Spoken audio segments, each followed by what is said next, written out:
क्या जरूरत है, मच्छर दे देता हूँ पकड़ के लिखते।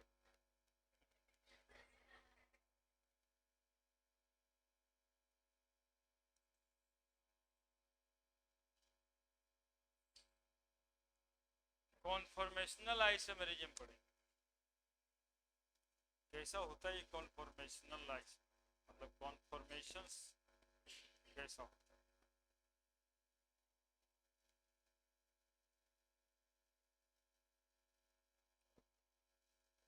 ये, ऐसा कुछ देखे हैं।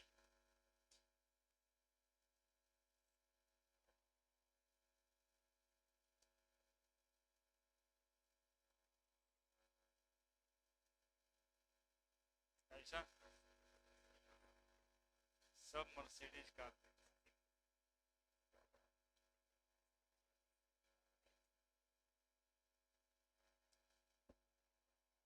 मर्सिडीज जैसा है ना, उसी का लोगो।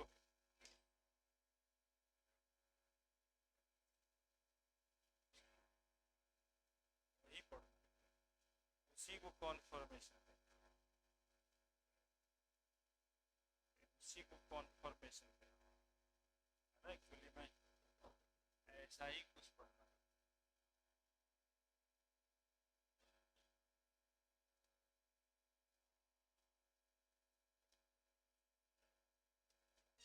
इथेन लिख, पहले मर्सिडीज था, अब इथेन लिख, इथेन लिखा हुआ है, इथेन का कॉन्फॉर्मेशन है। इथेन का कॉन्फॉर्मेशन, यहाँ पे दो कार्बन रहता है, एक फ्रंट कार्बन और एक रियर कार्बन, है ना, मतलब दो तरह का कार्बन सोचिए दिमाग में। हेडिंग बनाइए ना आप लोग भी, मर्सिडीज वाला लोगो बना दीजिए।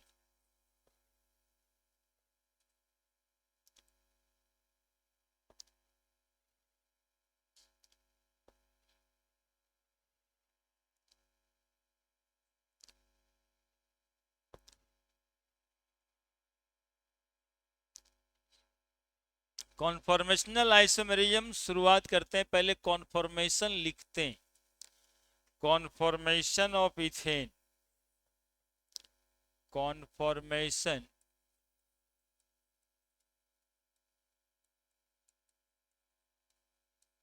Of ethane.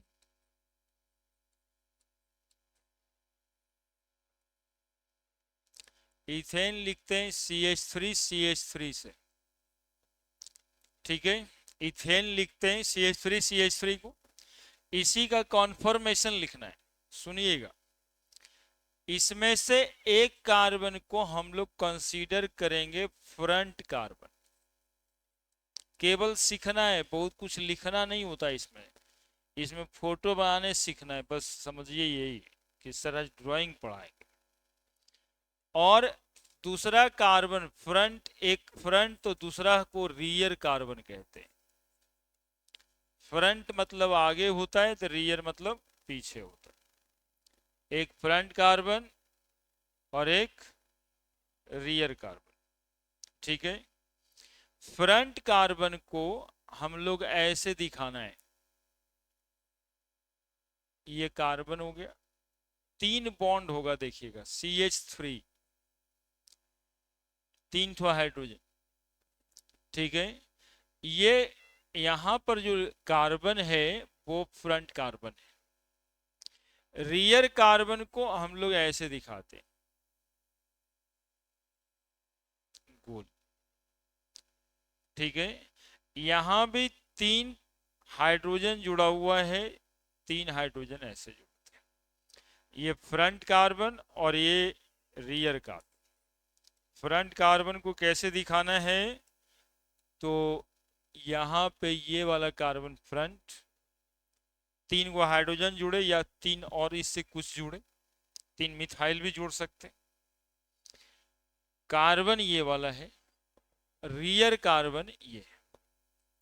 अब ये फ्रंट और रियर कार्बन को एक साथ लिखना है, तो देखिए कैसे लिखते हैं। फ्रंट कार्बन ये ऐसे, रियर कार्बन इसी के नीचे समझना है, इसी के नीचे यानी पीछे। बोर्ड पे लिख रहे हैं तो बोर्ड में पीछे, ठीक है। कार्बन लिखा गया, ये फ्रंट, पिछला रियर, ठीक है। अब यहां पर 3 हाइड्रोजन था, 3 हाइड्रोजन डाल दिए। रियर कार्बन में भी 3 हाइड्रोजन था, तो 3 हाइड्रोजन इसी पर H, H इसी के पीछे और H। ये हो गया इथेन का कॉन्फॉर्मेशन, कॉन्फॉर्मेशन ऑफ इथेन। समझ आया कुछ? एक बाला खोजते हैं आजकल हाथ में बच्चियों के या लड़कवन के हाथ में मिल जाता है, देखो उसके हाथ में मिल गया। लाइए 3 ठो पेन दीजिए, हाँ दीजिए हमको। हाँ आजकल ये लड़के के हाथ में मिलता है, लड़की सब छोड़ दी पेन।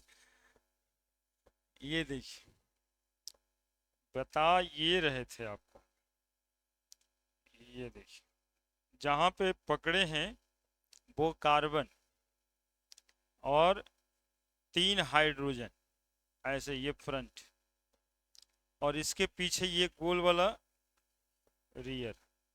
अब इस गोल वाले पे ठीक उसी पेन के पीछे, इसी पेन के पीछे है ना, इसी पेन के पीछे 3 गो उंगली ऐसे बना दी, है ना। जस्ट वो दिखाई नहीं दे रहा है ना, ये कार्बन और ये कार्बन देखिए ऐसे दिखाई दे रहा है, ऐसे एकदम इसी पे, ये वाला एकदम इसी पे और ये वाला एकदम इसी पे। एक्चुअली में इस दोनों के बीच जो बॉन्ड है ना, ये दोनों के बीच एंगल होता है 0 डिग्री, है ना, एंगल होता है 0 डिग्री। इसको डायहेड्रल एंगल कहते हैं, डायहेड्रल एंगल कहते हैं 0 डिग्री, ठीक है। तो तीनों हाइड्रोजन 0 डिग्री पे, ये इसके बीच में 0 डिग्री 0 डिग्री 0 डिग्री। समझ में आया कॉन्फॉर्मेशन ऑफ इथेन? अब ये वाला जो वाला है, चूड़ी है यहाँ पे, इसको उसको स्थिर करके इसको घुमाएंगे, तो ये वाला जो उंगली देख रहे थे घूमते घूमते घूमते घूमते एकदम बीचों बीच आएगा। अभी 120 डिग्री का एंगल दिखाई दे रहा होगा, अब देखिए बीच में यदि आ जाएगा तो ये 60 डिग्री का हो जाएगा, डायहेड्रल एंगल 60 डिग्री। ऐसे तो हर एक 1 डिग्री एक एक एंगल बढ़ते जाएगा ना, एक एक एंगल, लेकिन एक स्टेबल कॉन्फ़िगरेशन मिलता है, कॉन्फॉर्मेशन मिलता है जब ये बॉन्ड उस बॉन्ड के बीचों बीच आ जाता है, दैट इज बॉन्ड एंगल यानी डायहेड्रल एंगल इज 60 डिग्री। अभी 0 डिग्री है और फिर हो जाएगा 60 डिग्री। समझ रहे हैं? फ्रंट कार्बन को स्थिर रखना है और ये जो ये लिए ना, जो गोल वाला कार्बन है इसी को घुमाना है, इसको नहीं घुमाना है कभी, क्योंकि मोशन हमेशा एक ठो को रेस्ट में करके ही देखा जाता है। तो गोल लेने का मतलब भी वही है कि इसको ऐसे 360 डिग्री के एंगल पे अल्टीमेट घुमाएंगे, अभी 60 डिग्री पे घुमाएं। तो दूसरा जो बाबू कॉन्फॉर्मेशन आइसोमर बनेगा वो ऐसा बन सकता है क्या?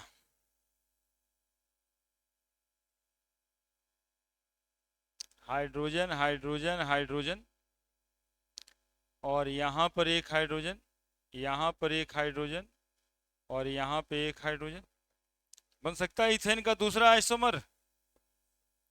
ये भी इथेन है और ये भी इथेन है, ये भी इथेन है और ये भी इथेन है। यहाँ पे डायहेड्रल एंगल कितना डिग्री? और यहाँ पे डायहेड्रल एंगल कितना degree, 60 degree. There are two conformation of ethane, है ना। इसको डायहेड्रल एंगल 0 डिग्री, इसमें डायहेड्रल एंगल, डिफरेंस किस चीज का है, तो बोलेंगे डायहेड्रल एंगल का डिफरेंस।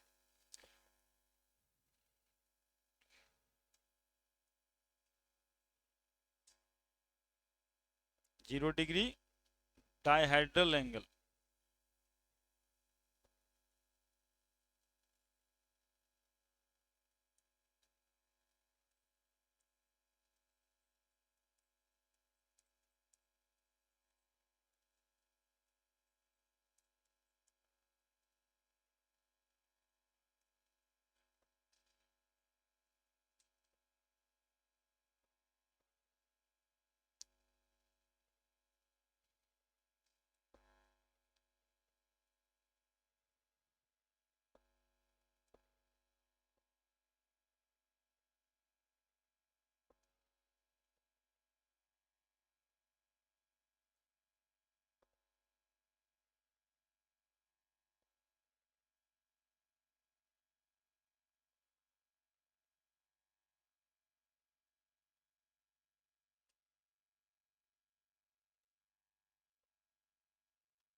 नहीं सर, ऐसा थोड़े बोले हैं हम। आप ऐसा कैसे सोच लिए।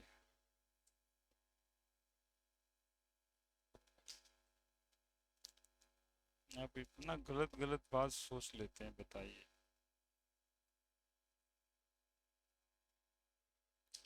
हम्म, इतना गलत गलत बात सोचते हैं।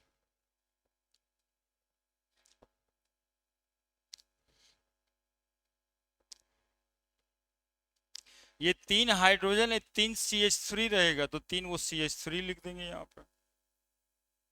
क्या, तो केवल इथेन का हो सकता है, ऐसे कैसे सोच लिए। इधर भी 3 वो हाइड मिथाइल मिथाइल मिथाइल हो सकता है क्या, कहीं इथाइलो हो सकता है, पॉसिबल कर देंगे। किसी का भी बन सकता है, एक साथ जोड़ के लिखा जाएगा, है ना। कॉन्फर्मेशन लिखने में कार्बन 2 ही बनाना रहेगा, चाहे वो किसी का रहे। अब 10 कार्बन का कंपाउंड है, तो एक के साथ 8 कार्बन न लिखा जाएगा, C8H18 लिखा जाएगा यहीं पे, है ना। तो किसी का भी बना सकते हैं, लेकिन इस कॉन्फर्मेशन को बनाने के लिए मात्र 2 कार्बन को हमको खोजना है। एक को बनाना है फ्रंट कार्बन, दूसरे को बनाना है रियर कार्बन। फिक्स नहीं है कौन फ्रंट कौन रियर, जैसा मॉलिक्यूल वैसा उस तरह से सिमेट्रिकल अरेंजमेंट आप देख सकते हैं, ठीक है। और हमेशा कार्बन के अगल बगल में 3 बॉन्ड होगा, एक तो कार्बन कार्बन से ही जुड़ा होगा, तो जो फ्रंट और रियर बनाएंगे ना, वो दोनों एक साथ जुड़ा हुआ ही होना चाहिए। ये ना कि पहला कार्बन फ्रंट और 10वां कार्बन रियर, ये सब गलती नहीं करना, है ना। पहला कार्बन फ्रंट और दूसरा कार्बन उसी से जुड़ा हुआ कार्बन को रियर बनाना है।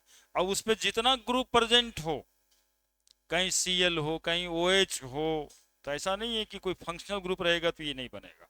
इसके फीचर सिर्फ एक ही है कि कार्बन सिंगल बॉन्ड कार्बन होना चाहिए, डबल बॉन्ड ट्रिपल बॉन्ड में नहीं बना, ठीक है। सिंगल बॉन्ड से ही जुड़ा होना चाहिए, और सिंगल बॉन्ड रहेगा तभी तो 3 ग्रुप रहेगा उससे जुड़ा हुआ, है ना, तभी तो मर्सिडीज वाला सिंबल बना पाओगे, है ना जी। नहीं तो ऐसे ऐसे कोई मर्सिडीज का सिंबल बनाएगा, कहेगा टोटल मर्सिडीज है। टोटल मर्सिडीज नहीं बनाना, पूरा का पूरा 3 गो ऐसे वाला बनाना है ना। इसीलिए पहला फोटो में यही बनाए थे, उसके बाद इसमें ऐसे ऐसे किए थे, है ना। अभी बात बहुत है, ये डायहाइड्रल एंगल 0 डिग्री रहता है तो एक नेचुरल फिनोमेनन ज्योग्राफी में कहते हैं ना, ग्रहण लग गया है।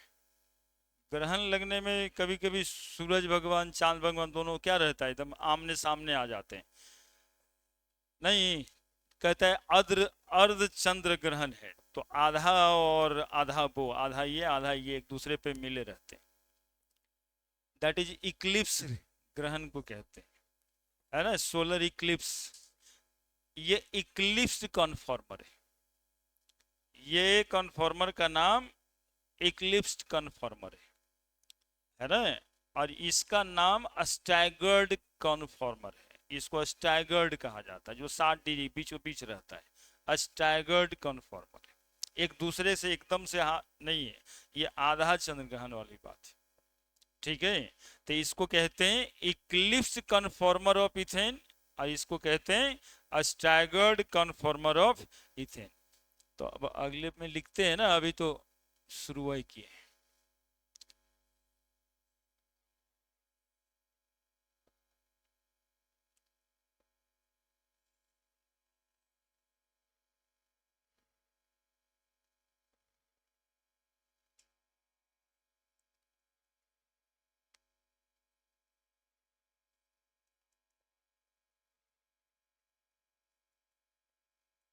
हम फिर से बनाए, क्योंकि हमें फिर इसी क्लास में रहना होता है ना, तो हम रिवीजन करते रहते। वाइट वाला ही तो बनाना है।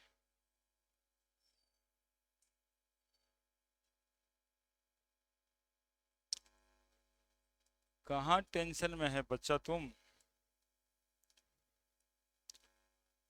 कभी कभी कोई चीज होता है ना, उसमें आप कुछ नहीं कर सकते, उसको छोड़ देना चाहिए, समय के साथ वो खत्म हो जाता है, उसमें लग जाते हैं। हम लोग का आदत है, ह्यूमन नेचर। 60 देखिए कितना कहानी खत्म। अब दो स्ट्रक्चर बन गया, अब जितना बनाएंगे आप देखते रहेंगे सिर्फ। Eclipsed conformer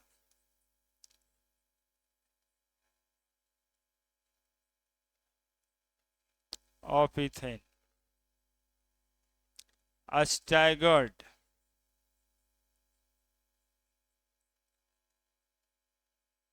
conformer of ethane. सुनते जाना है, दोनों में इक्लिप्स कन्फॉर्मर में क्या है अंतर? तो बोलेंगे सर एक डायहाइड्रल एंगल होता है, एंगल बिटवीन टू बॉन्ड इन कॉन्फॉर्मेशनल आइसोमेरिज्म, ठीक है, 0 डिग्री, है ना। और ये डायहाइड्रल एंगल यहीं पे डिफाइन होना है, डायहाइड्रल एंगल यहां पे क्या होगा, तो 60 degree. Staggered conformer, angle between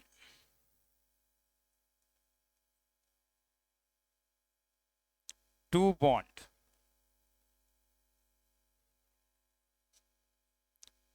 इन कॉन्फॉर्मेशनल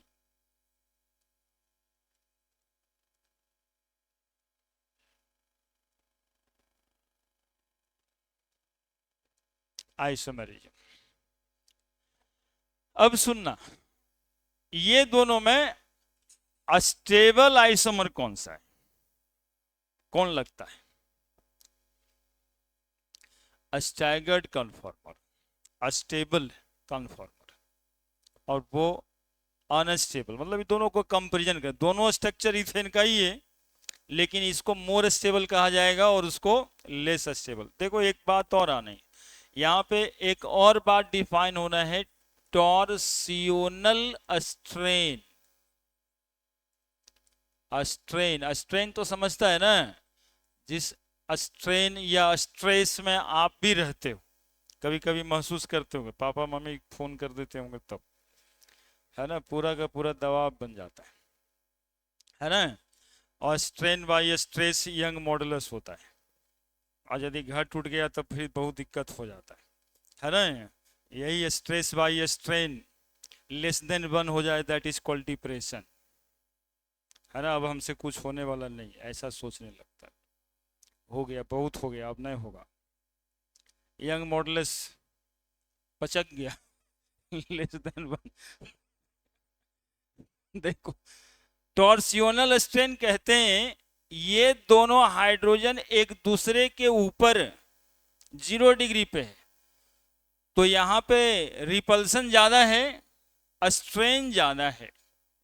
यहां पे इस स्ट्रेन का ही नाम रखा है टॉर्सियोनल स्ट्रेन, और ये दोनों के बीच एंगल 60 डिग्री हो गया, इसलिए यहां पे रिपल्सन कम गया।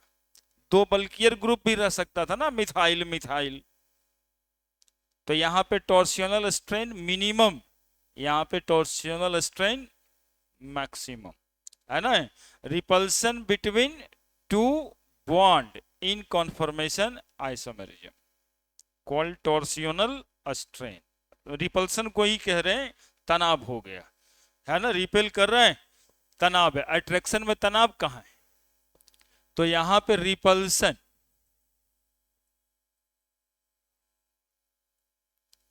बिटवीन टू बॉन्ड इन कॉन्फॉर्मेशनल आइसोमर। देखो इसीलिए 60 डिग्री का एंगल चुना, इधर से जितना रिपल्सन इसको मिल रहा होगा इधर से ही इतना रिपल्सन, है ना। केमिकल बॉन्डिंग चैप्टर में वेस्पर थ्योरी इसी बात को डिस्कस किया है। उन्होंने कहा है कि मॉलिक्यूल्स के अंदर एटम्स जो है अपने आप को इतने एंगल पे स्टेबलाइज करता है कि रिपल्सन मिनिमम हो जाए। तो बताओ 60 डिग्री के एंगल से मिनिमम क्या होगा, देखिए ये वाला रिपल्सन हम पे लगा रहा है, टॉर्सियोनल स्ट्रेन, है ना, ये स्ट्रेन ही ना है, वो एक बीच में आ जाता है।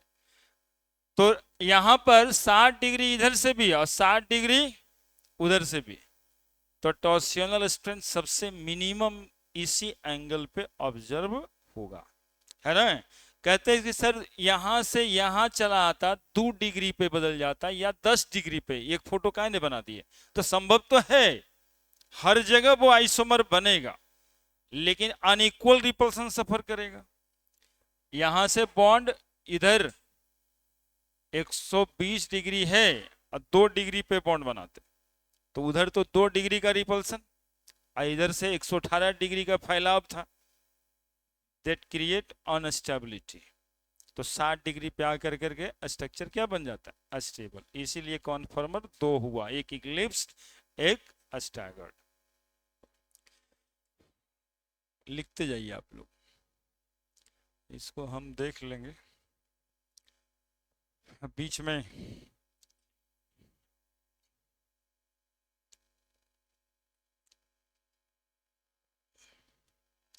कि भागेगा इससे,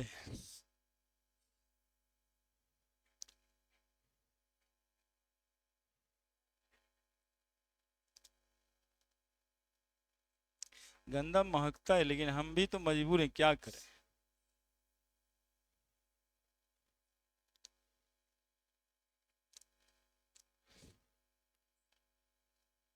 प्रचार में तो कहता है कि भाग जाएगा, लेकिन भागे तब ना।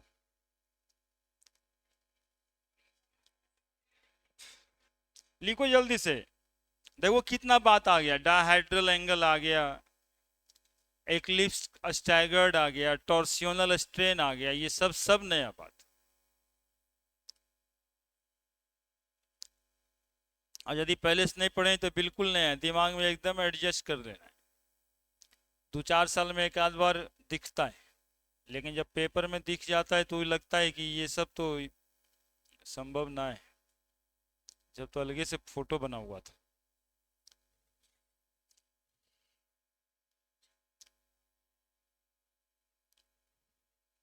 लिख दिए सब बात। स्टेबिलिटी के हिसाब से कौन ज्यादा स्टेबल होगा, लिखना पड़ेगा हमको भी ना। स्टैगर्ड क्यों स्टेबल होगा, टॉर्सियोनल स्ट्रेन कम है, क्योंकि डायहेड्रल एंगल 2 बॉन्ड के बीच मैक्सिमम हो सकता है, ये कॉन्फॉर्मेशनल आइसोमर, इससे ज्यादा नहीं हो सकता है। क्या बदलें। Staggered conformation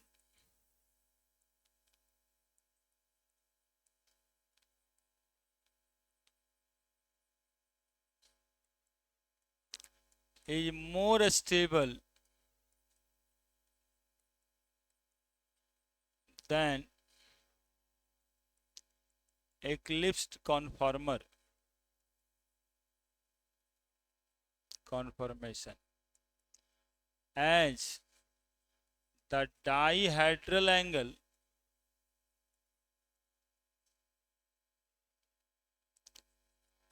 in the staggered conformer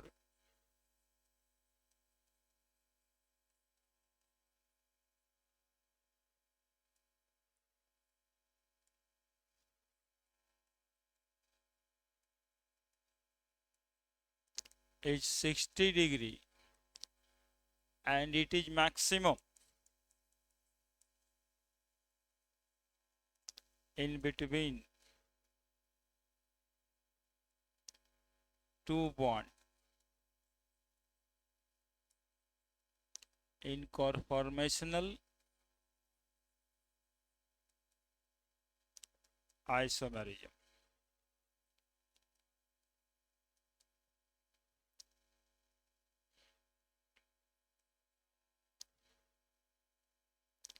So that in this case torsional strain is minimum.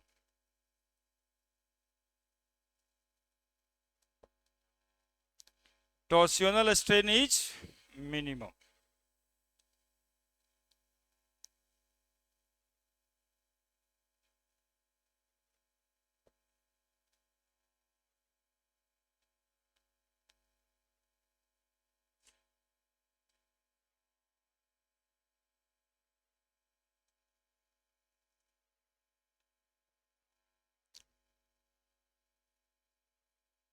लिख दिए।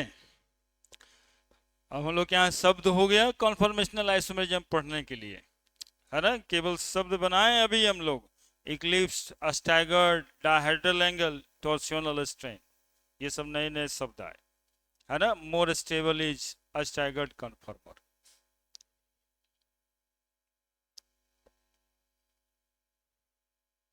सब हीट प्रूफ है मच्छर के।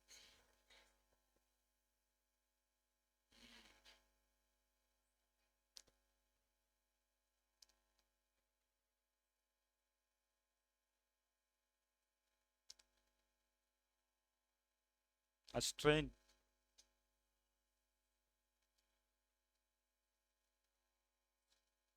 और स्ट्रेस तो आप लोग का है ही है, ये स्ट्रेन देता है। बड़े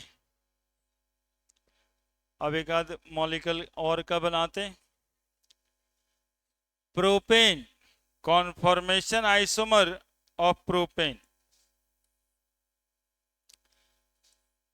कॉन्फॉर्मेशनल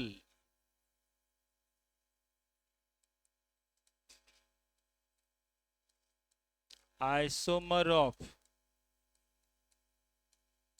प्रोपेन, CH3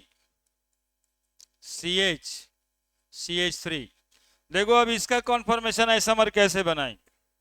जो दो कार्बन में ही खत्म कर रहे थे वो जानबूझ के और ज्यादा गौर से देखिए। क्या करना है, एक कार्बन को फ्रंट कार्बन और दूसरे कार्बन को रियर कार्बन। फ्रंट कार्बन पे देखिएगा 3 बॉन्ड है, 3 हाइड्रोजन का बॉन्ड है। रियर कार्बन पे 2 हाइड्रोजन का बॉन्ड है और 1 CH3 पूरे का बॉन्ड है, और ये 2 हाइड्रोजन का बॉन्ड है। तो क्या करना है, फ्रंट कार्बन बना दिए, अब इसके ऊपर रियर कार्बन बनाए, बना दिए।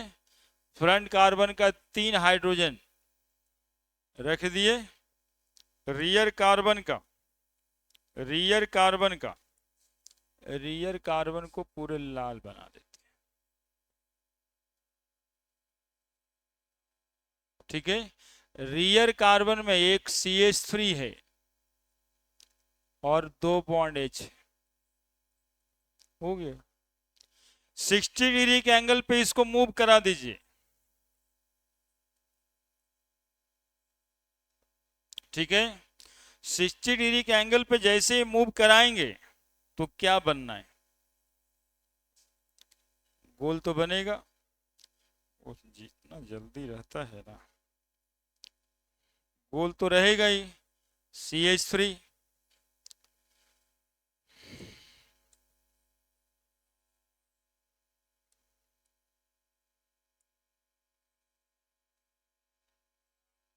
पहले उजला वाला बनाते हैं, गोल वाला तो घुमाना रहता है। अब लाल वाला बनाते हैं, लाल वाले को घुमाना है तो घूमता हुआ दिखाई पड़ेगा बॉन्ड ही से ना। यहाँ पे आ गया CH3, यहाँ पे आ गया H, और यहाँ पे एक ठो आ गया H। डायहेड्रल एंगल 60 डिग्री बदल दिए। और कुछ बन सकता है क्या, सुनेगा सब पहले। और कोई कॉन्फॉर्मर बन सकता है क्या इसका, तो अगली बार 60 डिग्री और घुमा देंगे तो फिर यहीं पे आ जाएगा, तो इसी के जैसा बन जाएगा ना, इसी के जैसा बन जाएगा ना। इस पिक्चर में क्या है, dihedral angle in between CH3 and H is 0, और दो जगह पे हाइड्रोजन हाइड्रोजन के बीच 0।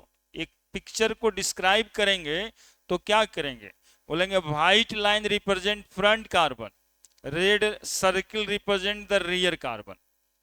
On the white carbon there are 3 bond in which hydrogen is present. On the rear carbon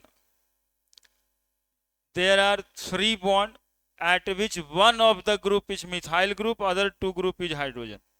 The dihedral angle is 0 degree in between CH3 and H। तो यहाँ भी तो same description होगा ना, जब CH3 को यहाँ ले आइएगा, डिस्क्रिप्शन अलग तो कुछ हुआ नहीं। तो जो तीसरा आप सोच रहे होंगे कि अब यहाँ घुमा देंगे तो तीसरा बन जाएगा, तो नहीं बनेगा। सेम ही यही दो, एक इक्लिप्स कन्फॉर्मर और एक eclipsed conformer of propane, a staggered conformer of it।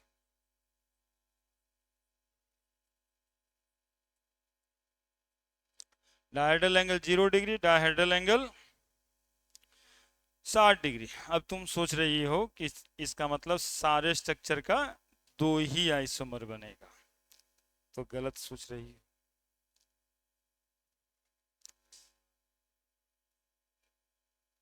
ऐसा कैसे,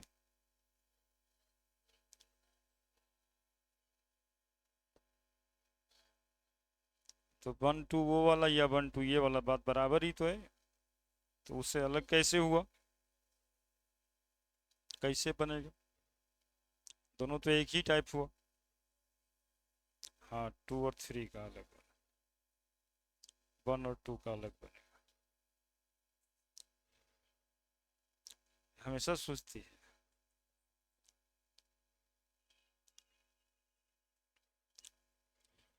नहीं बनेगा। चलिए, मैं फ्रंट और रियर हम लोग को ऐसे सोचना ही रहता है कि सिमेट्रिकल डिस्ट्रीब्यूशन हो, तो 2 और 3 ही को फ्रंट और रियर मानना है, 1 और 2 को कैसे मान ले। तो इसमें और क्या कर सकते थे, इधर से भी 1 2 ही होता, इसमें तो पॉसिबल केस ही नहीं था। हो गया, बना दिया। अब इतना आसान ब्यूटेन का नहीं है, जरा देखना आसानी से, पहले देखना तब लिखना। कॉन्फॉर्मेशन ऑफ ब्यूटेन,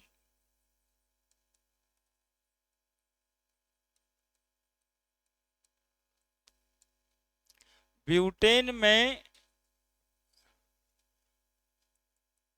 4 कार्बन है, CH3 CH2 CH2 CH3।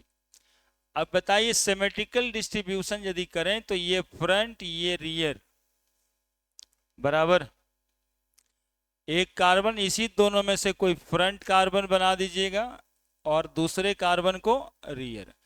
बाकी जो बात सोचते हैं आप वो सब गड़बड़ है ना। एक कार्बन पे 3 कार्बन प्रेजेंट कर दीजिएगा, एक कार्बन पे एक ही कार्बन या एक भी कार्बन नहीं प्रोड्यूस कीजिएगा तो गलत स्ट्रक्चर बन गया ना, स्ट्रक्चर की स्टेबिलिटी खत्म। तो फ्रंट रियर बना दिया। Front carbon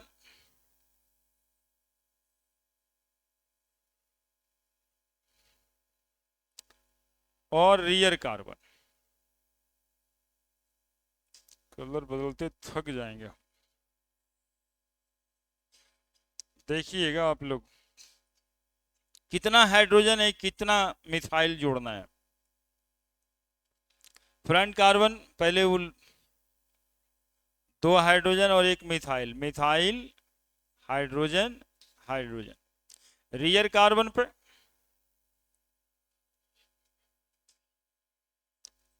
CH3 hydrogen hydrogen.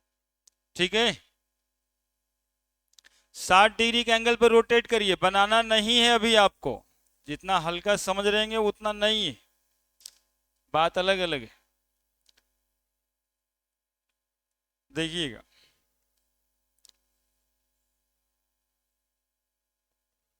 ठीक है, CH3H, इसको तो फिक्स रखना है और घूमता हुआ दिखाई देगा गोल वाला। 60 डिग्री के एंगल पे ले आइएगा, CH3 यहां आ जाएगा, H यहां आ जाएगा, H यहां आ जाएगा। जरा अगली बार देखिए तो क्या होगा। 60 डिग्री, क्या आप अलग इसको डिस्क्राइब कर पाएंगे? जो तीसरा फोटो बना रहे हैं दूसरे से अलग डिस्क्राइब कर पाएंगे? नहीं कर पाएंगे तो वो नहीं बनेगा स्ट्रक्चर, कर पाएंगे तो बनेगा। आप बताइएगा कि हाँ सर अलग हुआ। CH3 और सेट,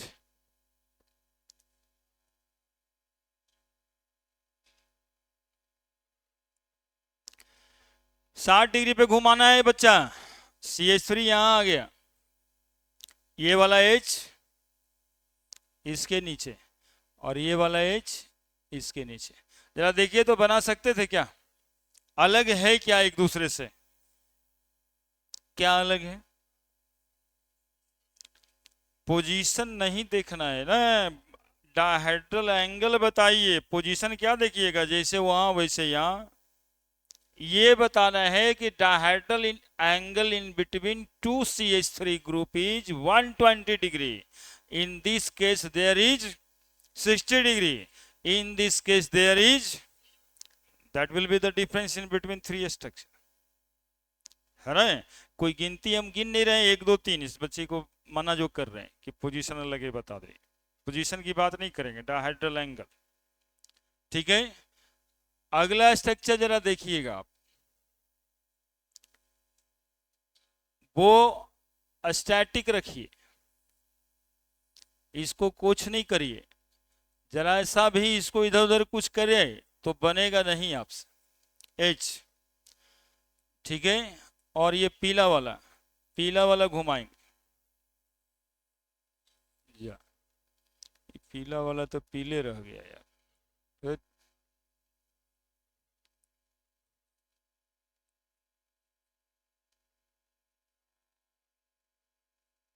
CH3 को देखते रहना है, इसी को घुमाए।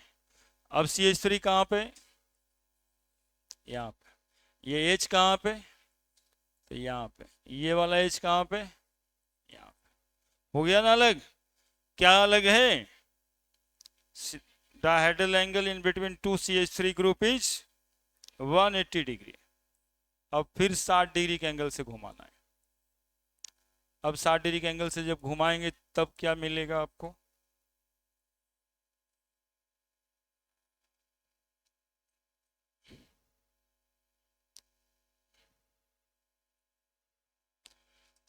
मेहनत तो करना पड़ता है।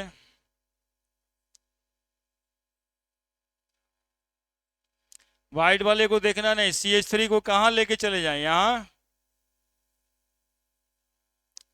तब H आ जाएगा यहां और H आ जाएगा यहां।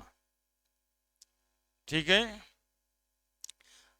और CH3 एक ठो यहाँ पर फिक्स था एच एच 60 डिग्री के एंगल पे फिर से एक बार घुमाइए। अलग है बच्ची कि नहीं है अलग? इससे पूछ रहे हैं कैसे अलग है।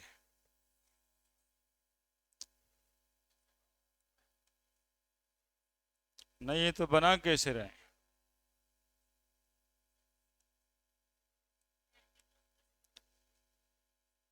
तो एक बार एंगल गिनिएगा क्लॉकवाइज, दूसरी बार गिन दीजिएगा एंटी क्लॉकवाइज। ये कहाँ का नियम है? CH3 यहाँ गया, H वहां गया और फिर H यहाँ गया। अगली बार यदि घुमा दें 60 डिग्री से तो यही बन जाएगा। अगली बार यदि घुमा दें 60 डिग्री से तो यही बन जाएगा जो शुरू में बना था। कितना कन्फर्मेशन बना? कितना कन्फर्मेशन बना? छोबो अलग है यार एक दूसरे से, है ना। एंगल ऐसे और ऐसे नहीं देखा जाता। जब उधर से घूम रहे क्लॉकवाइज तो क्लॉकवाइज ही घूमना है आपको। इसका लैंग्वेज से परेशानी था। ये 120 डिग्री बता रही थी, 120 नहीं था ये। इसको बताना है 180 प्लस 60, है ना, 240 डिग्री। और फिर ये बताना है 300, और ये 360 पे घूम गया पूरा का पूरा। समझ में आया? ब्यूटेन के कितने कॉन्फॉर्मेशनल आइसोमर बनेंगे? 6 कॉन्फॉर्मेशनल आइसोमर बनेगा। तो 6 नाम भी होगा। जब आइसोमर है तो नाम अलग जरूरी है ना। तो नाम सुनिएगा क्या है। ये तो इक्लिप्स्ड है ना जी। अरे देखो इधर बात निकल के इसी से बहुत आएगा। ये कैसा कॉन्फॉर्मर है? स्टैगर्ड। ये कैसा कॉन्फॉर्मर है? इक्लिप्स्ड। ये कैसा कॉन्फॉर्मर है? स्टैगर्ड। ये कैसा कॉन्फॉर्मर है? ये कैसा कॉन्फॉर्मर है? तो जब स्टैगर्ड स्टैगर्ड 2 गो हो जाएगा या 3 ठो हो जाएगा तो अंतर क्या रहा? अब इसके बाद भी नाम खोजना पड़ेगा। CH3 एक साथ डायहेड्रल एंगल 0 डिग्री पे, ये फुल्ली इक्लिप्स कहलाता है। ठीक है। स्टैगर्ड का 2 कॉन्फॉर्मेशन होता है। एक ठो को गाउच कॉन्फॉर्मर कहते हैं। गाउच, गाउच कॉन्फॉर्मर यानी गाउच स्टैगर्ड। ये CH3 और H है, फुल्ली इक्लिप्स नहीं है, ये पार्शियली इक्लिप्स कहते हैं। पार्शियल इक्लिप्स कन्फॉर्मर ये स्टैगर्ड है। और स्टैगर्ड में CH3 एक दूसरे दोनों पोल पे है। इसको एंटी कॉन्फॉर्मर कहते हैं। एंटी, इधर वाला गाउच था, ये एंटी। और ये पार्शियली इक्लिप्स्ड, पार्शियल इक्लिप्स्ड। और ये gauche, gauche staggered. 2 gauche staggered मिलेगा, 2 पार्शियल इक्लिप्स मिलेगा, एक फुल्ली इक्लिप्स मिलेगा और एक एंटी। पहला, दूसरा, तीसरा, चौथा। पहला, अब देखिए कुछ बात हो जाएगा उसके बाद सोचिएगा कि ये कौन बात हुआ। तीसरा, चौथा, पांचवा और ये छठा। इसको क्या कहे? क्या कहे? Fully eclipsed. इसको क्या कहे? स्टैगर्ड। स्टैगर्ड में कैसा स्टैगर्ड? गाउच। इसको पार्शियल इक्लिप्स्ड।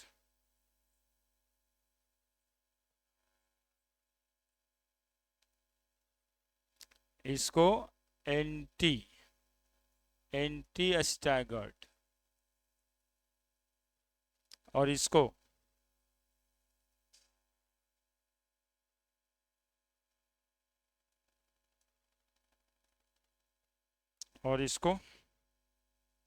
गाउच।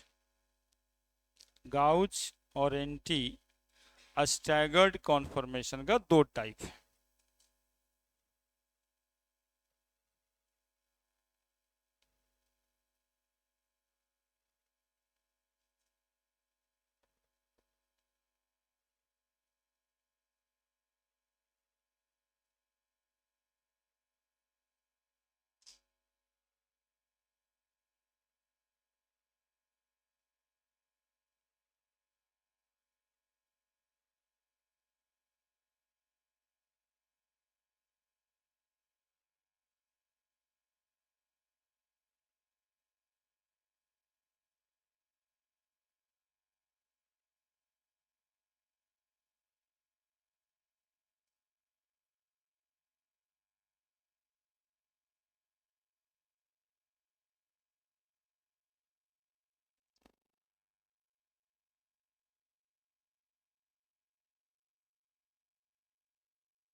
लिख दिए क्या? बना दिए फोटो? अब इसमें सबसे स्टेबल, सबसे कम स्टेबल, ये सब ढूंढना है। यहाँ आईटी एडवांस का क्वेश्चन पेपर है 1-2 साल पहले का, सारा स्ट्रक्चर वो खुद ही बना दिया था। और एक वही नहीं मरता है, बाकी तो सब ठीक ही है।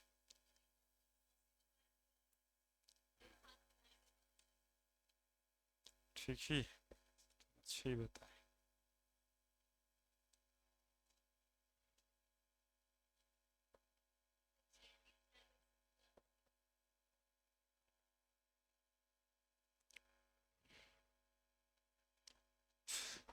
हाँ ठीक तो है, एनटीएस टाइगर सबसे ज्यादा स्टेबल होगा, ठीक है।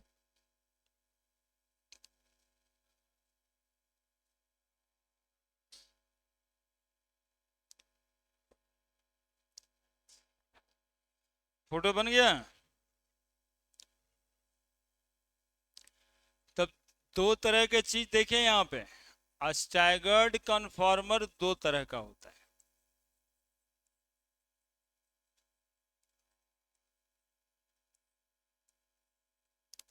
एक एंटी स्टैगर्ड और एक गाउच स्टैगर्ड।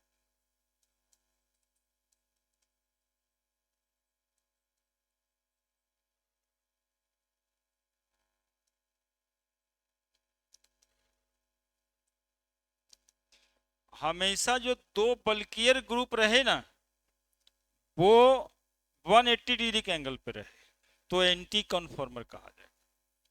दो बल्कियर ग्रुप रहे, जरूरी नहीं कि CH3 CL और CL रहता वहां पे। जैसे CH2 CH2 CL और CL जुड़ा हुआ है, तब भी CL का पोजीशन वेरी करता, और CL एक दूसरे से काफी दूर जाता, ठीक है, तो एंटी। और 60 डिग्री के एंगल पे रहता तो गाउच। यानी two bulky group in conformation when at 180 degree it called anti a staggered conformer. When two bulkier group is at 180 degree in conformational isomerism,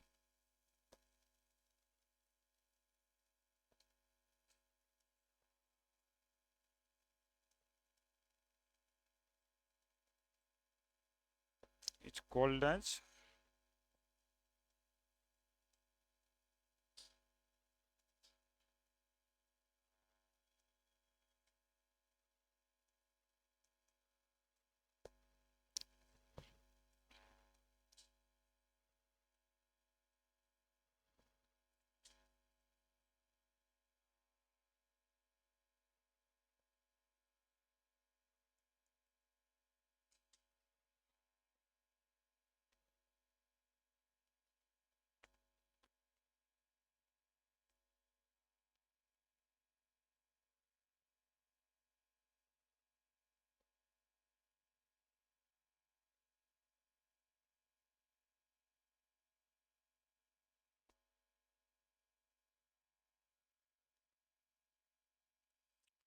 और टू बल्कियर ग्रुप के बीच का angle 60 degree, मतलब कौन सा एंगल? तो dihedral angle. कौन सा angle? तो dihedral angle.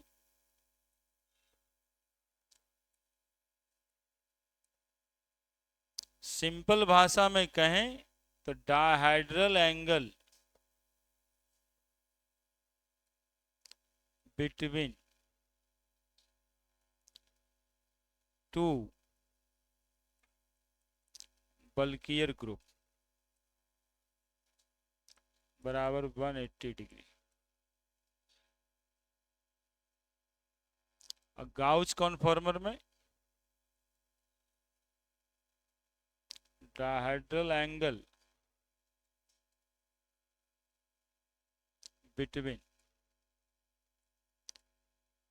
To bulkier group 60 degree.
Generally anti conformer ज्यादा स्टेबल होगा गाउच कन्फॉर्मर से, है ना।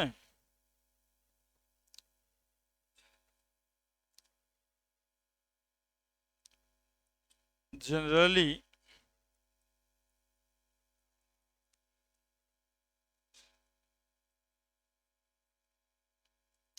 एंटी कन्फॉर्मर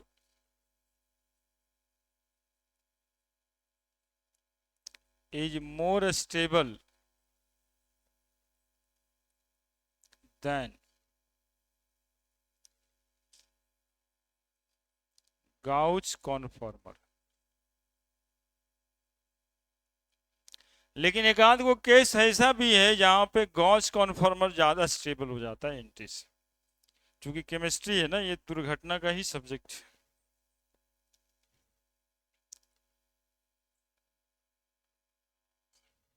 कारण के साथ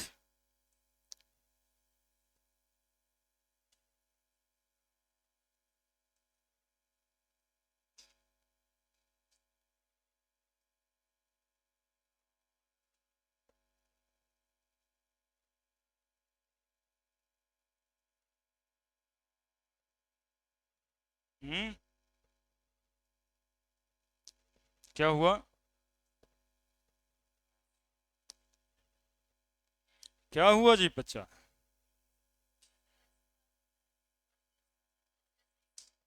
हाँ, ये देखो केस ऑफ CH2 यहां भी OH है और यहां भी OH है। इसका कॉन्फॉर्मेशन बनाने के लिए कहेगा तब भी 6 कॉन्फॉर्मर होगा ब्यूटेन की तरह, है ना। ब्यूटेन की तरह 6 कॉन्फॉर्मेशन। ब्यूटेन एक बहुत बड़ा लैंडमार्क कॉन्फॉर्मेशनल आइसोमरिज्म है। 2 कार्बन इधर इथाइल जोड़ देते, इथाइल जोड़ देते, सेम जाता। 3 कार्बन इधर 3 कार्बन इधर जोड़ देंगे, सेम जाएगा। समझ रहे हैं बात। जहां पर ये 2 के बाद कुछ एक ग्रुप रहे या 2 ग्रुप रहे या 5 कार्बन इधर 5 कार्बन उधर रहे या 5 कार्बन इधर 4 कार्बन उधर रहे, सब जगह यही 6 पॉसिबल कंडीशंस। अब ये 2 ही कार्बन का है, लेकिन इसका कितने कॉन्फॉर्मेशंस पॉसिबल होंगे, तो 6 होंगे, है ना। अब 6 में हमें 2 बनाना है, एक गाउच स्टैगर्ड बनाना है और एक हमें एंटी कन्फॉर्मर बनाना है। इसका right gauche and anti conformer quality वाली बात होगी, यही दोनों बनाते हैं। 6 बना बना करके क्या करना है, क्या। तो जब गाउच बनाएंगे बच्चा, 6 दिख रहा होगा सबको, दिख रहा है क्या, अरे नहीं दिख रहा है। OH H H यहाँ बनाएंगे, फिर बीच में बनाएंगे, फिर घुमाते जाएंगे, जैसे ऊपर घुमाए थे वैसे घुमाएंगे, 6 को बन जाएगा। स्टैगर्ड में, गाउच में, सॉरी, गाउच कॉन्फॉर्मर में ये बनेगा, और एंटी जब बनाना होगा तब ये बनेगा। ओ एच तो एक रहेगा, एच एच, एक ओ एच यहां आ जाए, क्या? अब ये जो दो कॉन्फॉर्मर है इसमें कौन ज्यादा स्टेबल है, बात ये करनी है हमें। तो ओ एच को जरा देखिए यहां पर और यहां पर ध्यान से, ओ एच, ओ एच, क्या लगता है ये स्लाइटली पॉजिटिव चार्ज या ऑक्सीजन स्लाइटली नेगेटिव चार्ज? तो यहां पर कोई फोर्स ऑफ अट्रैक्शन लगने वाली बात है क्या? इंट्रा मॉलिक्यूलर हाइड्रोजन बॉन्ड, जिसके कारण गाउस कॉन्फॉर्मर ज्यादा स्टेबल हो जाएगा एंटी कॉन्फॉर्मर से, है ना? ये गाउस कॉन्फॉर्मर है, ये एंटी कॉन्फॉर्मर है। अब यहाँ पे गाउच और एंटी में कौन ज्यादा स्टेबल है यदि पूछा जाए, इसका एंटी और गॉच में कौन ज्यादा स्टेबल, तो रट्टा मार के एंटी एंटी करेंगे तो नहीं, गलत ही होगा, है ना? Although anti conformer is more stable, but in this case Gauss conformer is more stable since intramolecular hydrogen bonding is acting। ठीक है, तो कोई नया force of attraction Gauss position पे डेवलप हो जाए तो वो स्ट्रक्चर गाउस वाला ही ज्यादा स्टेबल हो जाए। इन this case Gauss conformer is more stable than anti-conformer as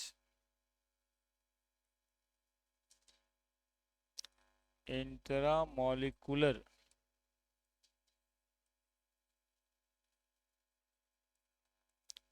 hydrogen bonding is acting in case of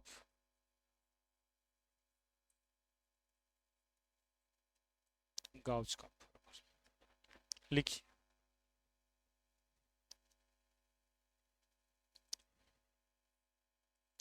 ये दोनों के बीच ये निशान इंटर कन्वर्टिबिलिटी बताता है कि ये इंटर कन्वर्ट हो सकता है, इक्विलिब्रियम नहीं।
ठीक है,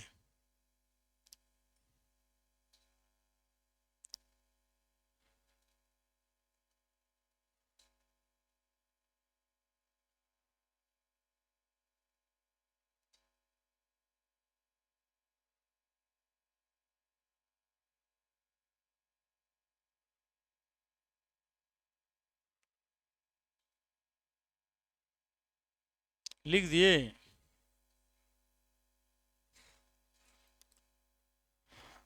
जहां जहां पर ना इस तरह का कुछ दिखे, अब एग्जाम्पल का कमी है नहीं, अब यहाँ पर Cl बना देता, वहां OH ही छोड़ देते, तो dipole dipole force of attraction लगता। फ्लोरीन लगा देते तो फिर इंट्रा मॉलिक्यूलर हाइड्रोजन बॉन्डिंग लगता। तो intra molecular hydrogen bonding dipole dipole interaction gauche position पे जब लगेगा तो गाउच ज़्यादा स्टेबल हो जाएगा। तो हम आपको नोट में लिख के देते हैं, लेकिन दिमाग में यदि ये सब बातों का प्रोसेस होगा तब जाकर के क्वेश्चन बनेगा, और नहीं तो चाहे हम कितना भी लिख के दे दें, आप करिएगा वही जो आपका मन करेगा, है ना। प्रोसेस होना चाहिए दिमाग में। Any extra intermolecular force of attraction like intermolecular, इसमें इंटरमॉलिक्यूलर तो लगेगा नहीं ना, क्योंकि मॉलिक्यूल एक ही है। इंटरमॉलिक्यूलर हाइड्रोजन बॉन्डिंग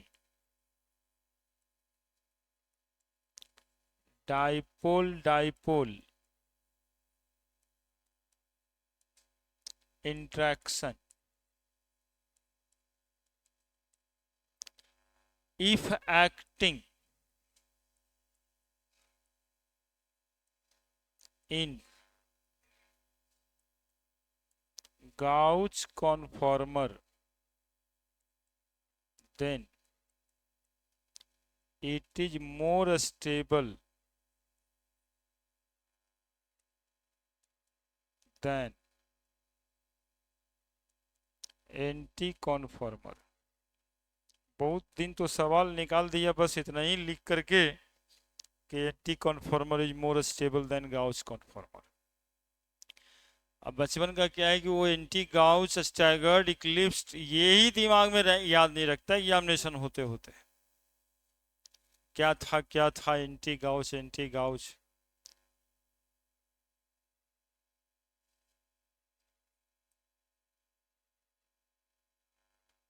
तो गाउस कॉन्फॉर्मर यानी ये 60 डिग्री का एंगल जो स्पेस मिल रहा है ना, इसी में लग सकता है कोई इंटरमॉलिक्यूलर फोर्स, है ना। एंटी पोजीशन पे तो कभी लग नहीं सकता है। तो गाउस स्टेबल हो जाता है जब ये सब फोर्स ऑफ अट्रैक्शन लगेगा। जैसे केस बनाएगा, देखो ये वाला, यहाँ Cl लिख दिया, यहाँ OH। केस बनेगा ये वाला, यहाँ भी OH, यहाँ पर F। तो यहाँ H और F के बीच इंट्रा मॉलिक्यूलर हाइड्रोजन बॉन्डिंग लगेगी। यहाँ Cl और ये कार्बन और ये कार्बन और ये OH डाइपोल डाइपोल फोर्स लगेगा। यहाँ पर क्या लगेगा, डाइपोल डाइपोल। यहाँ पर क्या लगेगा, इंट्रा मॉलिक्यूलर। फ्लोरीन लगाता है इंट्रा मॉलिक्यूलर या इंटर मॉलिक्यूलर, क्लोरीन का साइज बड़ा होता है इसलिए क्लोरीन से इंटर या इंट्रा मॉलिक्यूलर हाइड्रोजन बॉन्डिंग नहीं करना चाहिए, ठीक है। अब रह गया इक्लिप्स कन्फॉर्मर, वो भी दो तरह का, एक फुल्ली इक्लिप्स और एक पार्शियल इक्लिप्स।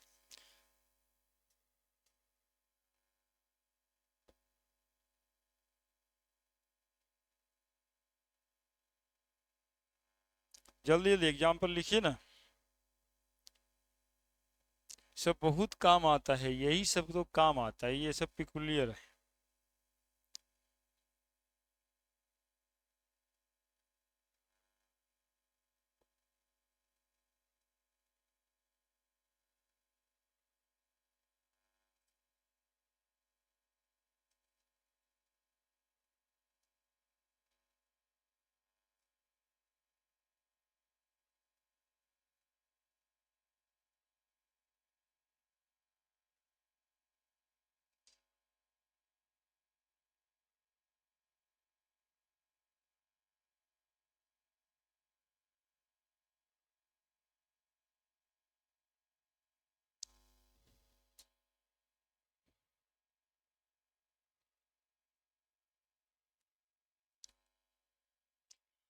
अब इक्लिप्स्ड कॉन्फॉर्मर,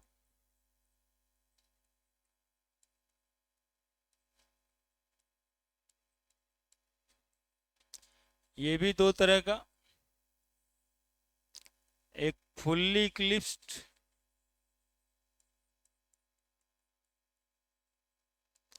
और एक पार्शियल इक्लिप्स्ड।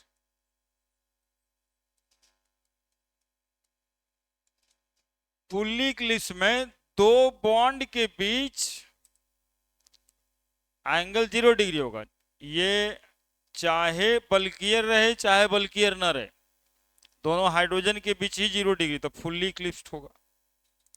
अब पार्शियल इक्लिप्स में क्या होगा, क्या होगा पार्शियल इक्लिप्स में, देखते हैं पार्शियल इक्लिप्स में क्या होगा। भूल गया होगा सब। ये देखिए पार्शियल इक्लिप्स क्यों कहे, CH3 और H, CH3 और H, क्या अब फुल्ली इक्लिप्स में क्या था, CH3 CH3, यानी दो bulkier group, dihedral angle 0 degree, एकदम से 0 डिग्री। और यहाँ पे दो बल्कियर ग्रुप के बीच एंगल नहीं, एगो बल्कियर एगो लाइटर ग्रुप, क्या।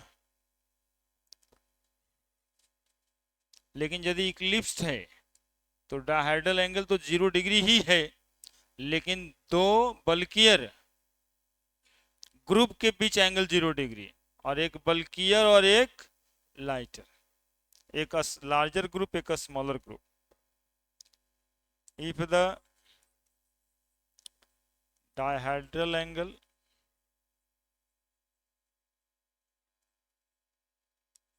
in between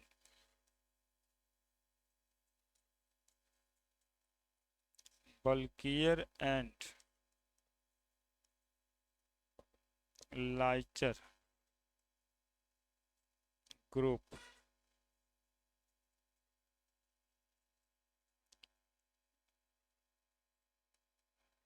in between two bulkier होता है इसमें।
यहाँ पे ज्यादा स्टेबल कौन होगा, if the dihedral angle between two bulkier group of conformational isomer is 0 degree, is 0 degree,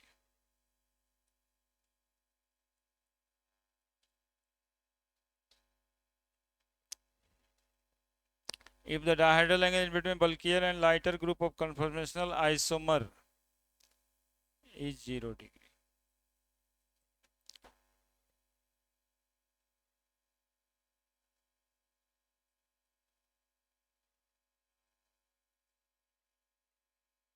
उससे तो अलग अलग में अलग अलग डेफिनेशन हो गया। 0 डिग्री पे ना इक्लिप्स को डिफाइन किया गया और उसको 60 डिग्री पे डिफाइन किया गया। एंटी तो अलग ही है, और कोई एंटी तो हो नहीं सकता, इसलिए उसको 180 पे रखा गया। तभी सब तो ठीक है। तुम्हारे सर क्या कहते हैं? अच्छा, अभी छुट्टी है।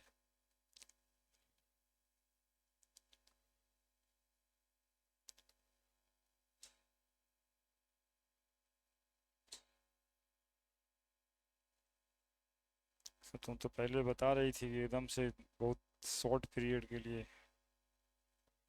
छुट्टी दे ही नहीं रहे हैं।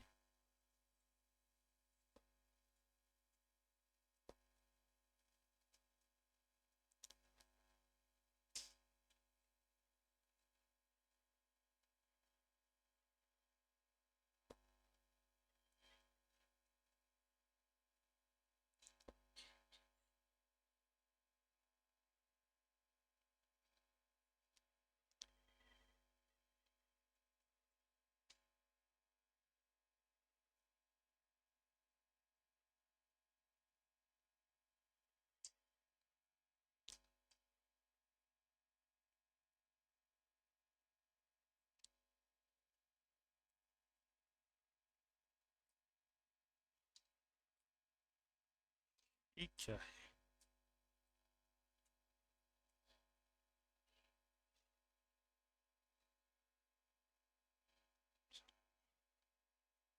ये कैसा एलोवेरा है? ये तो पत्ता पतला है, वो तो मोटा रहता है।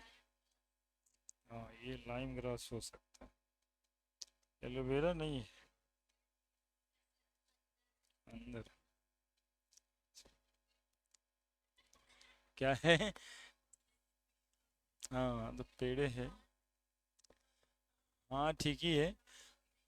तो पार्शियल इक्लिप्स कन्फर्मर जो है ज्यादा स्टेबल होगा फुल इक्लिप्स कन्फर्मर से, है कि नहीं?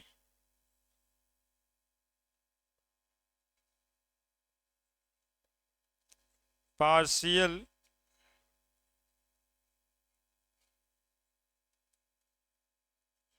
Eclipse कन्फर्मर is more stable than fully eclipsed conform। और ऐसा बोलने के पीछे क्या कारण है? ड्यू टू टॉर्सियोनल स्ट्रेन, है ना? इज मिनिमम लिख देते हैं, is less. Partial Eclipse conformer में टॉर्सियोनल स्ट्रेन लेस होता है फुल इक्लिप्स कन्फॉर्मर से, इसलिए वो ज्यादा स्टेबल होगा। तो अकॉर्डिंग टू स्टेबिलिटी, हम लोग पढ़ रहे हैं एक्चुअली में कॉन्फॉर्मेशन ऑफ ब्यूटेन ही अभी तक, उसी का स्टेबिलिटी छोबो स्ट्रक्चर का खोज रहे हैं। तो सबसे ज्यादा स्टेबल कन्फॉर्मर कौन था उसमें? तो एनटी। उसके बाद गाउच, गाउच का दोनों इक्विवेलेंट। फिर पार्शियल इक्लिप्स्ड जिसमें दो स्ट्रक्चर था, दोनों इक्विवेलेंट। और सबसे कम फुल्ली इक्लिप्स्ड।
बढ़े? अब देखो, according to stability of conformation of butane. Number दिया था ना तुम लोग। अब ये पेज है तब तब ना ये संभव है, नहीं तो बोर्ड रहता तो मिटा के तो संभव ही नहीं हो पाता। कितना, कौन सा स्ट्रक्चर सबसे ज्यादा स्टेबल है, पांचवा छठा ये ऐसा करके बताना है। Fourth is more stable, anti, उसके बाद गाउच होगा दूसरा और छठा, है ना। तो बारी बारी से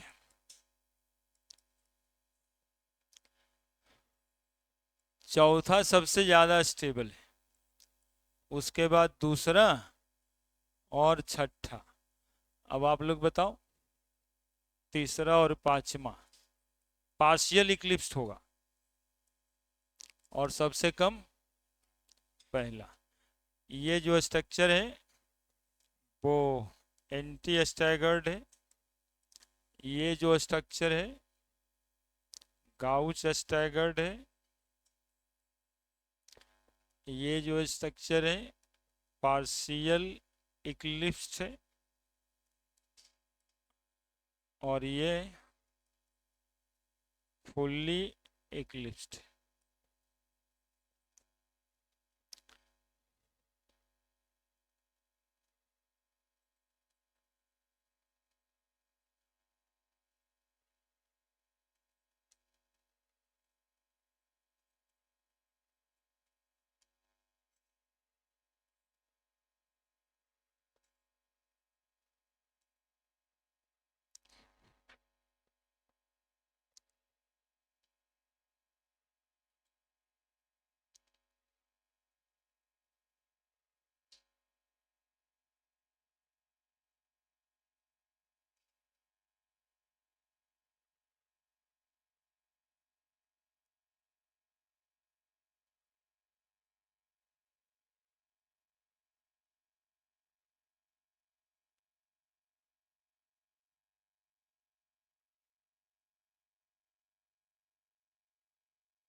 और जो स्ट्रक्चर केमिस्ट्री में ज्यादा स्टेबल हो जाए, इसकी मतलब है कि उसकी एनर्जी सबसे कम है। इसी को अकॉर्डिंग टू एनर्जी अरेंज करना हो या पोटेंशियल एनर्जी,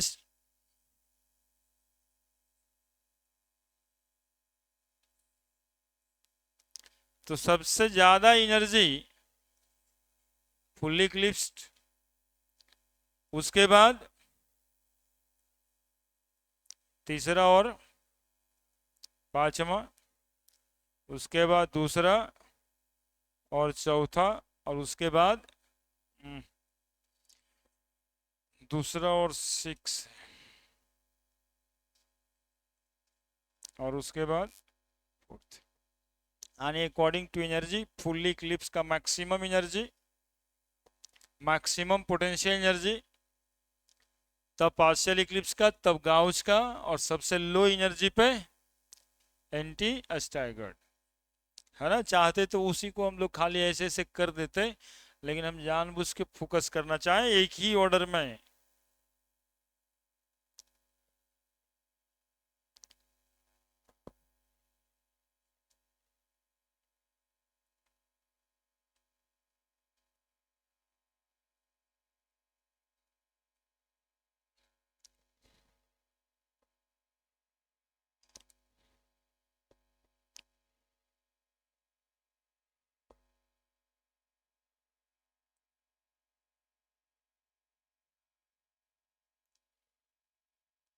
ये सब कहीं दिखाई पड़ा है क्वेश्चन वोश्चन में? ना, पहली बार।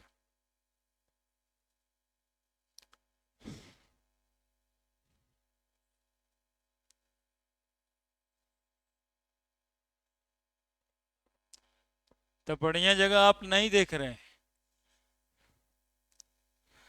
बढ़िया जगह देखिए, मिलेगा ही।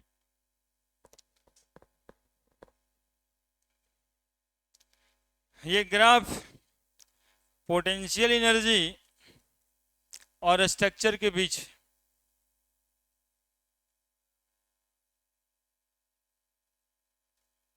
सबसे कम एनर्जी पे, नहीं ऐसे नहीं होगा, उसी का देखना है, ब्यूटेनी का।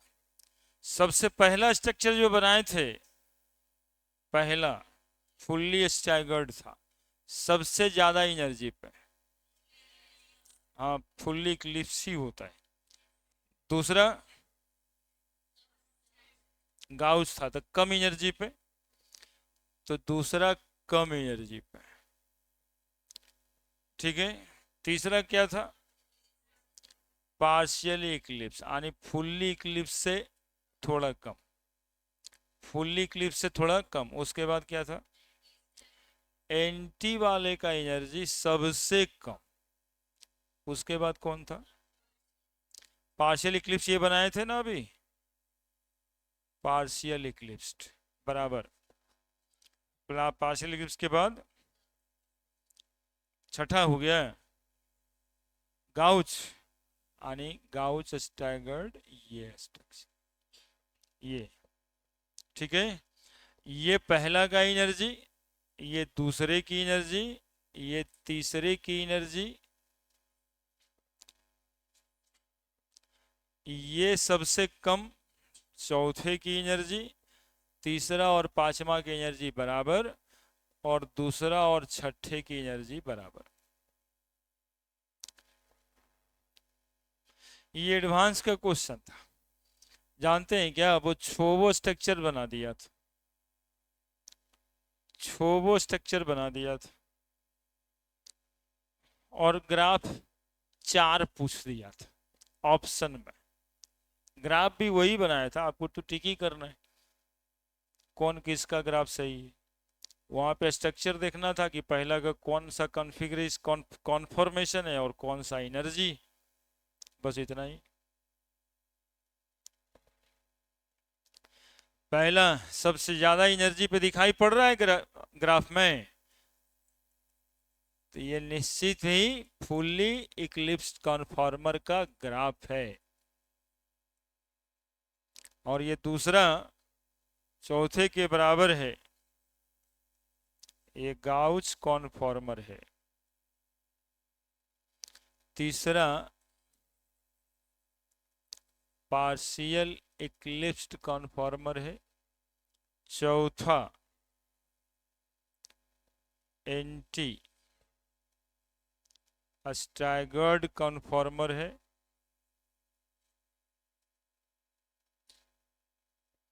और पांचवा, पांचवा पार्शियल इक्लिप्स्ड कॉन्फॉर्मर है। और छठा गाउच कॉन्फॉर्मर है।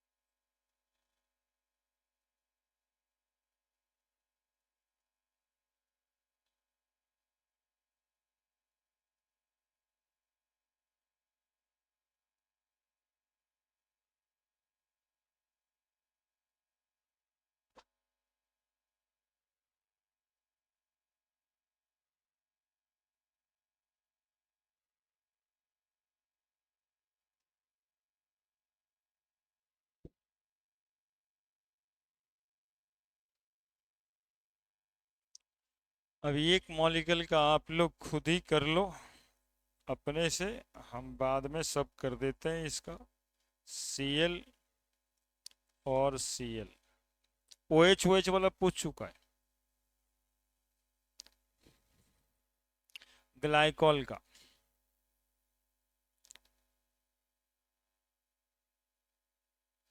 ग्लाइकॉल ही करो ना, OH OH ज्यादा सही वही लगता है।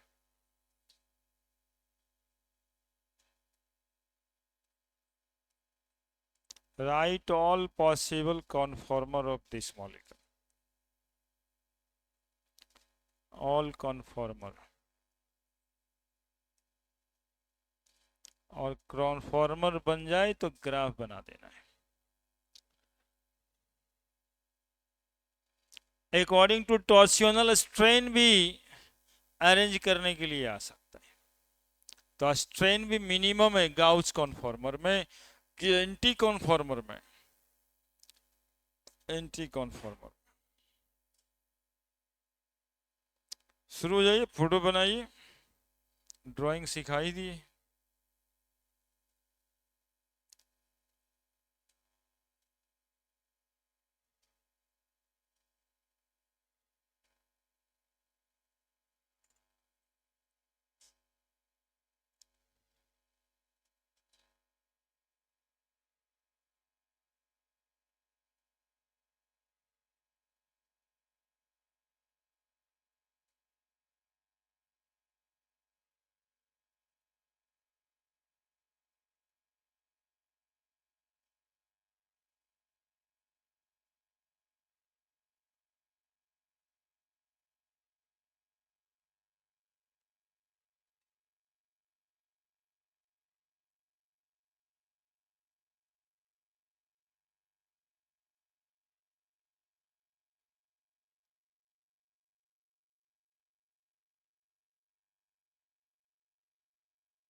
एक बच्चा मोबाइल में जिंदगी खोज रहा है कि जिंदगी में मोबाइल खोज रहा है?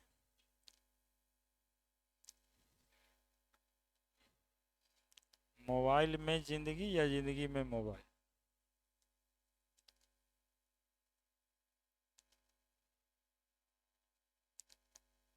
तुम सोचो, जो भी मोबाइल देखते हो, स्पेशल नहीं कहते, तुमको बैठा के हम देखें तो कितना बुरा लगेगा।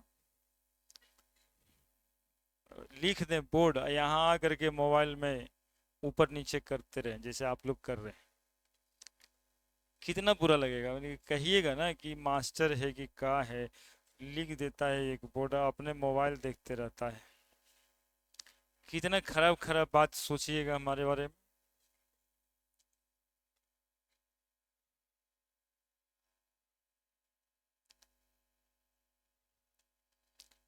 तो उसके लिए टाइम बनाना ही होगा। हम लोग अपने एक्सपीरियंस से कह रहे हैं।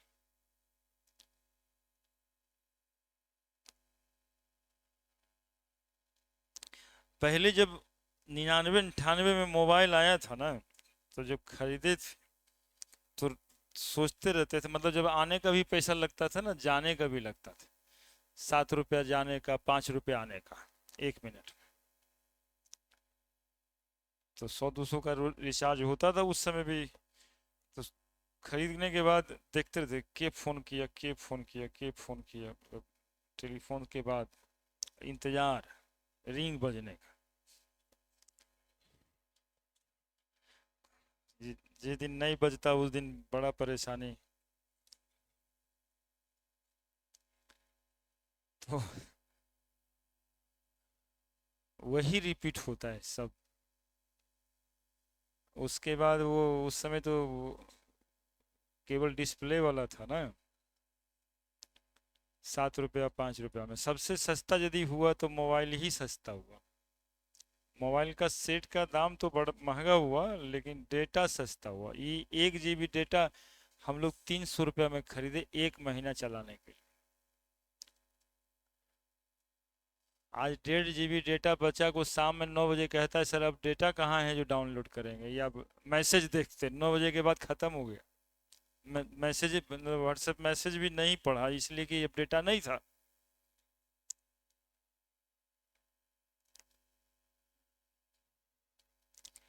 और जानते हैं, यही 10 20 साल का एक्सपीरियंस में आज 5 साल 6 साल से मोबाइल में यदि रिंग बजता है तो माथा तक दर्द पहुंचता है।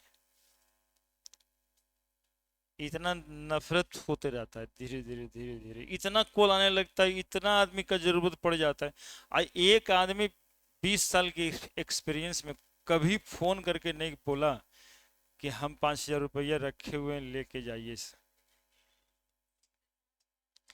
5,000 रुपया आपको देना है, आप आइए, या 2 किलो मिठाई रखे हुए हैं लेके जाइए। सब फोन किया कुछ न कुछ काम के लिए या फिर कुछ लेने ही के लिए। और जब बकायेदार टाइप का हो गए, क्रेडिट कार्ड वाले आदमी हो गए, तब तो फिर कहने नहीं। एक ठोक डेट का मिसिंग में एक आध 100 फोन डेली आ सकता है। जो कोरोना में इतना बजा कि मोबाइल कहाँ है मतलब दूर भाग जाता था। तो ये तो सिर्फ देखे कि मांगने वालों की जरूरत है, ये देने वाले की तो जरूरत है ही नहीं।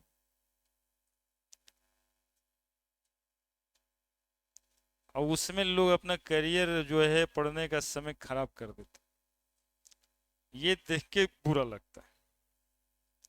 उसके लिए एक स्पेशल टाइम है, बाद में कहिएगा, आप लोग भी कहिएगा, जैसे हम ही लोग के एक्सपीरियंस बाद में कहने लगे नहीं 8 बजे रात के बाद में फोन कीजिएगा तब रिसीव करेंगे, पहले नहीं करेंगे। 8:30 बजे के बाद नहीं। नहीं, कोई आदमी कभी कभी चढ़ बैठता है, फोन किए थे आप उठाए नहीं। तो हम लोग आदमी ऐसे हैं कि बोलते हैं फोन खरीदे थे आप ही के लिए कि आप करिएगा हम उठाएंगे। अरे मेरा फोन है, हम जब मन करेगा तब उठाएंगे, आप फोन कर दिए तो हम उठा लें, ये जरूरी नहीं है। एक टाइम है वो देखेंगे, कॉल बैक करेंगे, जरूरत रहेगा, हमारी जरूरत रहेगी तब कॉल बैक करें।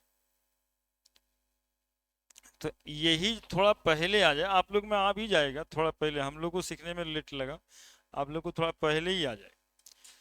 लेकिन इसमें समय खराब हो जाएगा तो आके ही क्या करता है, कहना ये है। समय यदि खराब हो जाएगा तो फिर आके ही क्या करेगा। CH2 OH OH 6 स्ट्रक्चर बनेगा। इसके ग्राफ में दिक्कत था इसलिए बोले थे बनाने, है ना। काम एक्चुअली में एडवांस के लिए ही कर रहे हैं, ये ग्राफ इतना बड़ा बड़ा वो नहीं आता मेडिकल में। एंटी गॉच स्टेबिलिटी कौन सा स्ट्रक्चर स्टैगर्ड गॉच है, ये फोटो बना के वो पूछा है। आप नहीं होता है तो आज ही जाकर के देख लीजिएगा आइसोमेरिज्म वाला प्रीवियस ईयर क्वेश्चन। 4 या 5 क्वेश्चन तो जरूरी मिल जाएगा इधर रिसेंट 20 साल वाले में या 30 साल वाले, 5 या 6। स्टेटमेंट वाला क्वेश्चन भी मिलेगा, फोटो वाले क्वेश्चन के साथ स्टेटमेंट। स्टेटमेंट क्या रहता है, टॉर्सियोनल स्ट्रेन कहाँ ज्यादा कहाँ कम, किसकी एनर्जी कहाँ ज्यादा कहाँ कम, एंटी स्टेबल होता है या गाउच स्टेबल होता है। या फिर 4 फोटो बना के पूछ रहा है कि most stable conformer of butane कौन सा है। चारों कॉन्फॉर्मर दिया है, चारों में से एक मोस्ट स्टेबल। कितना आसान हो जाता है पढ़ लेने के बाद, कुछ लगेगा ही नहीं। ये ऐसे बनाना है और ऐसे बनाना है, और क्या करना है, एक OH H H फिर एक OH H H 60 डिग्री का एंगल बनाना है और मॉलिक्यूल को घुमा देना है। OH OH बाकी तो समझता ही होगा, मेनली वही OH OH का पोजीशन ही है। OH H H अब छोटा बनाते बनाते इतना छोटा कर दिए, H H चाह रहे थे कि ग्राफ भी बना दें, ग्राफ में दिक्कत हो जाएगा। OH H H यहाँ पे OH H H 1 2 3 4, अभी 2 स्ट्रक्चर और बना। OH H H OH यहाँ आ जाएगा, है ना, ये यहाँ चला गया, H वहाँ आ जाए H, और फिर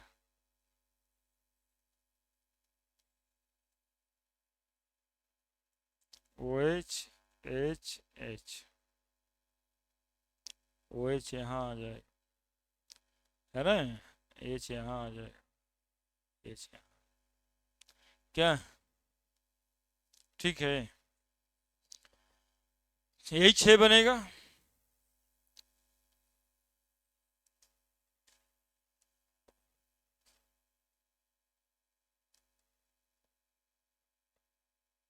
क्या फायदा हो, और छोटा करेंगे, लिखने दो पहले। क्या स्ट्रक्चर का नाम है बताओ? Fully eclipsed, gauche, partial eclipsed, anti staggered, partial eclipsed, gauche, gauche, gauche. Number देने दो, 1 2 3 4 5 6। अकॉर्डिंग टू स्टेबिलिटी, ग्राफ नहीं बन पाएगा यहाँ। सबसे ज्यादा स्टेबल कौन? सबसे ज्यादा स्टेबल यहाँ पर इंटरमॉलिक्यूलर हाइड्रोजन बॉन्डिंग का केस, यहां भी इंटरमॉलिक्यूलर हाइड्रोजन बॉन्डिंग का केस। गाउस ज्यादा स्टेबल हो जाए तो 2 और 6 ज्यादा स्टेबल, और तब जाकर के एंटी जाए 4। क्या? और उसके बाद में पार्शियल इक्लिप्स्ड 3 5, और तब अकॉर्डिंग टू एनर्जी,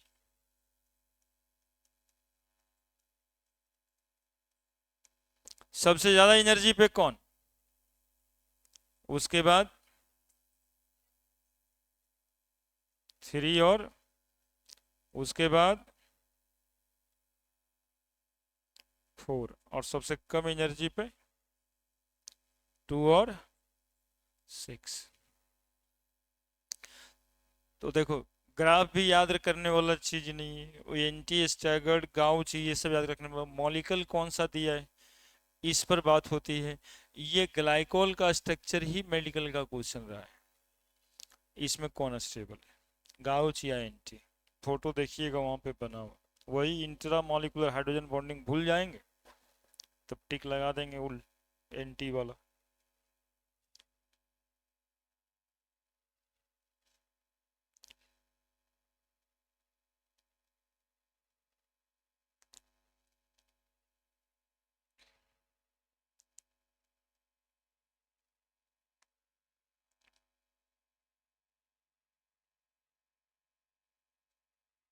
कैसा ग्राफ बनेगा?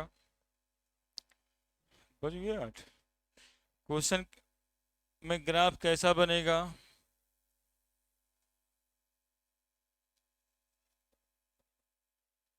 सबसे पहला स्ट्रक्चर सबसे ज्यादा एनर्जी पे,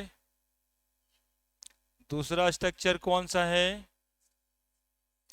गाउच, गाउच सबसे कम एनर्जी पे,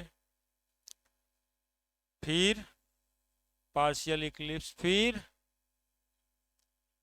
एंटी इस बार ऊपर रह जाएगा, और फिर पार्शियल इक्लिप्स, फिर ये वाला लाइन पे जाएगा, है ना?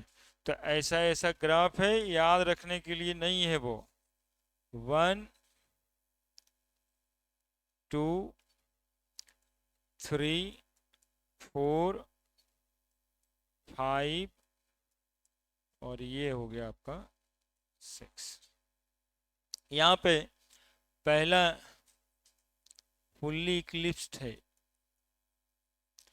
दूसरा गाउच कम एनर्जी पे गाउच ही है, 4 नंबर एंटी का है, तीसरा पार्शियल इक्लिप्स्ड है, और ये भी पार्शियल इक्लिप्स्ड है, और ये गाउच स्टैगर्ड।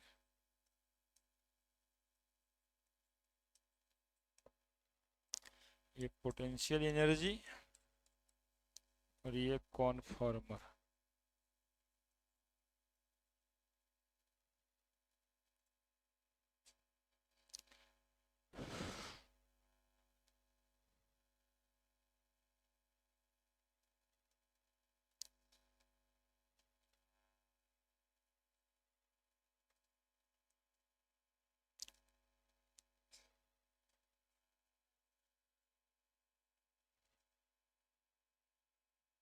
फिलहाल तो उम्मीद नहीं।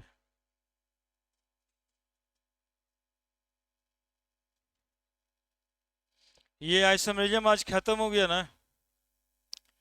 अब जो है इसमें GOC2 स्टार्ट करें।